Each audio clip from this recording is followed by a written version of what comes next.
तो फिर करना उस मालिक ने है। तो कुछ ऐसे आते हैं उनको तुरंत राहत मिलती है। मालिक को पता कि अब ये कहीं नहीं जाएंगे मेरे बच्चे, सब जगह थक लिए धक्के खा के।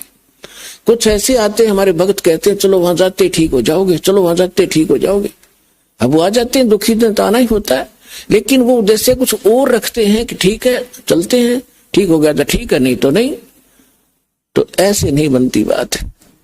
इसलिए दास सबसे पहले आपसे कहता है कि किसी को भी आप प्रेरित करो, अच्छी बात है, क्योंकि भूले को राह दिखाना एक परम कर्तव्य बनता सभ्य नागरिक का। तो ये सब भूले पड़े हैं, लेकिन उनको पहले ज्ञान समझाओ, उनको पुस्तक दो ज्ञान गंगा।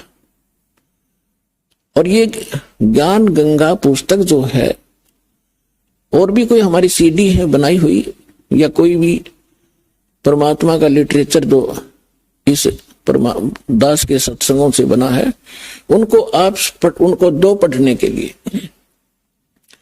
और ये एक ऐसा ज्ञान है परमात्मा का, कबीर साहब कहते और ज्ञान सब ज्ञानड़ी, और कबीर ज्ञान सो ज्ञान, और जैसे गोला तोब का करता चले मेहता।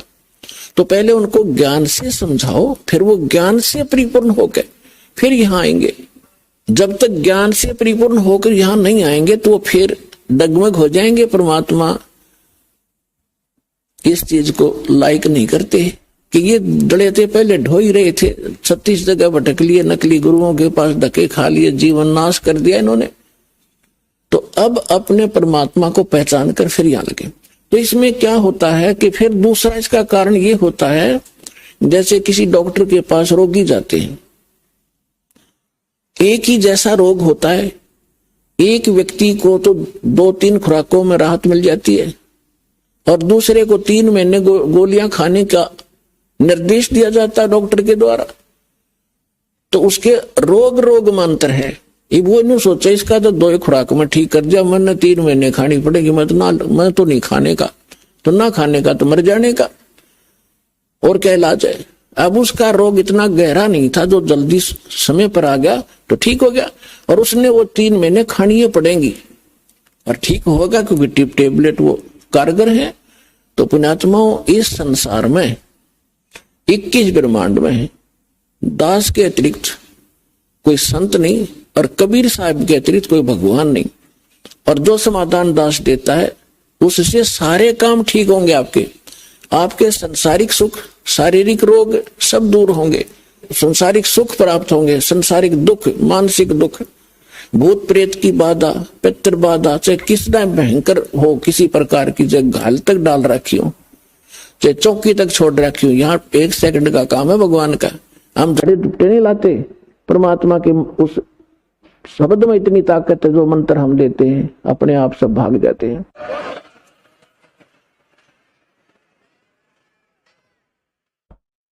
फिर कहते हैं धीरे धीरे रे मना, धीरे सब कुछ होवे, माली सींचे 100 घड़ा, समय आवे फल होवे। अब ये फार्मूले आपने याद रखने इस मार्ग पे कि धीरे धीरे रे मना, धीरे सब कुछ हो। आप बच्चे को स्कूल में भेजते हो प्रथम कक्षा में, और फिर उसको परिपूर्ण ज्ञान प्राप्त कराने के लिए, रोजी रोटी के योग्य बनाने के लिए 20 वर्ष तक, 15 वर्ष तक फ्री छोड़ देते हो। BA करके फिर वो 5-4 वर्ष का कोर्स भी करता है, और फिर 2 रोटी का साधन उसको बनता है। अगर वो सफल हो जाता है और बढ़िया होता है, फिर सारा उसका जीवन रोजी रोटी की समस्या हल हो जाती है। ठीक इसी प्रकार आपने ये आम का बीज बोया है, भक्ति, सत भक्ति। अभी तक आपने बबूल बो रखी थी, और बबूल बीज का ये आशा कर रहे थे कि हमें आम मिलेंगे मीठे मीठे, तो बबूल के तो काटे ही मिलेंगे, आम की इंतजार, आम की आशा व्यर्थ थी। तो जितने भी ये संत हैं, पंथ हैं और श्रद्धालु हैं, ये बेचारे उनको संत मानकर चले गए, उन्होंने राम नाम दे दिया, अब बीज दे दिया आम का कह के, और है वो बबूल का। उन बीज भी दिया, यानी साधना भी कर रहे हैं, जैसा गुरु जी बता रहे हैं, वो फल भी रहा है। कुछ कहते हैं हमें ऐसे दिखाई देता है, प्रकाश दिखता है, वो प्रकाश से का बीज दे रखा है तुम्हारे, प्रकाश ही काल है। ज्योत स्वरूपी निरंजन। तो आम का बीज कहकर सतलोक सतपुरुष की कथा सुना के आपको बीज दे दिए, काल के पांचों नाम काल के जानो, ये राधा स्वामी वाले। और सभी आस लगाए बैठे में सुख होगा, हमें मोक्ष मिलेगा, सपने में भी इंतजार मत करना। बीज आम का बीजिए और फिर वो प्रोसेस अपनाइए जो एक बीज को बो के पेड़ बनाने तक जो क्रियाएं की जाती है, और फिर देखना। तो अब आपको आम का बीज मिला है, इसको बोइए, बीज दिया, अब इसकी सिंचाई कीजिए, इसकी सुरक्षा कीजिए। अब सिंचाई क्या है देखो पुण्यात्माओं, दास इस मार्ग का मास्टर है, इस मार्ग का डॉक्टर है। आप सभी विद्यार्थी हो, दूसरे शब्दों में आप जन्म मरण के रोगी हो।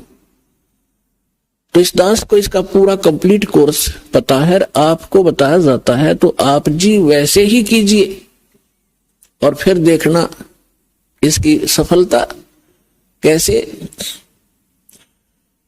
जैसे ये मंत्र हैं, ये तो समझो बीज है।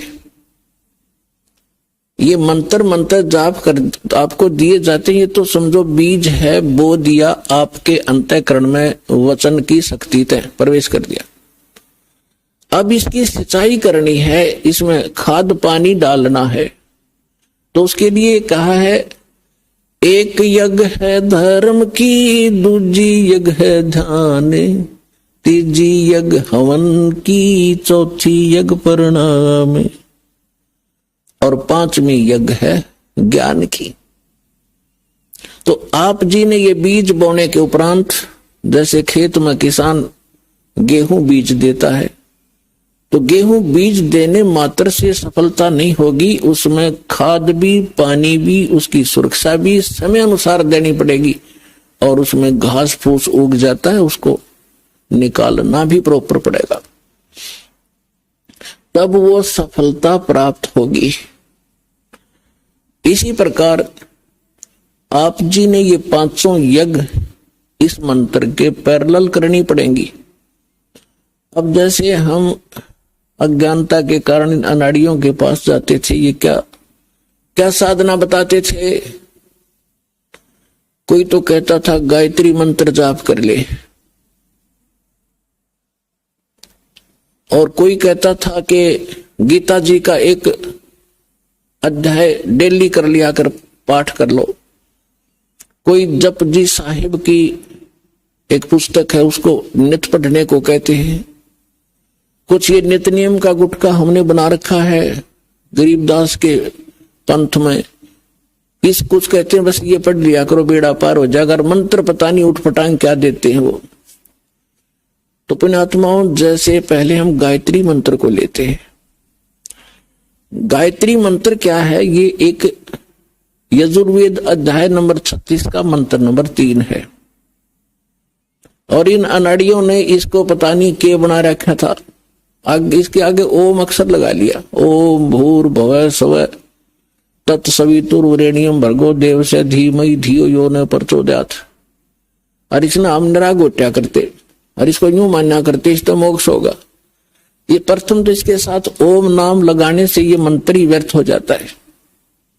अब जैसे वेदों में महिमा पूर्ण परमात्मा की है और ओम नाम है ब्रह्म का, और महिमा ये इसमें इस मंत्र में महिमा है परमक्षर ब्रह्म की। यदि हम कोई पत्र लिखते हैं और उसमें शुरुआत में लिखते हैं मुख्यमंत्री या मंत्री, और वो भेजनी थी हमने प्रधानमंत्री गए, तो प्रधानमंत्री के पास नहीं जाएगी वो एप्लीकेशन, जिसको आपने एड्रेस किया वहां जाएगी, और वो उसका अधिकारी नहीं उसका आपकी एप्लीकेशन को सुन ले कुछ काम कर दे। हमने प्रधानमंत्री के एप्लीकेशन भेजनी थी और उससे हमें लाभ मिलना था, एड्रेस कर दिया उस मंत्री के या मुख्यमंत्री के, तो होगी व्यर्थ। तो ये ओम नाम इसके साथ लगाकर इसका और काम बिगाड़ लिया इन्होंने। दूसरी बात रही, अगर यदि इस ओम नाम ना लगा के और भूर्भाव से शुरू करके इसका बार बार आवृत्ति करते रहे, रिपीटेशन करते रहे, तो इससे लाभ क्या होगा? इसके अंदर लिखा है जैसे इलेक्ट्रिसिटी, विद्युत, इस बिजली के गुण लिखे हो कहीं पे कि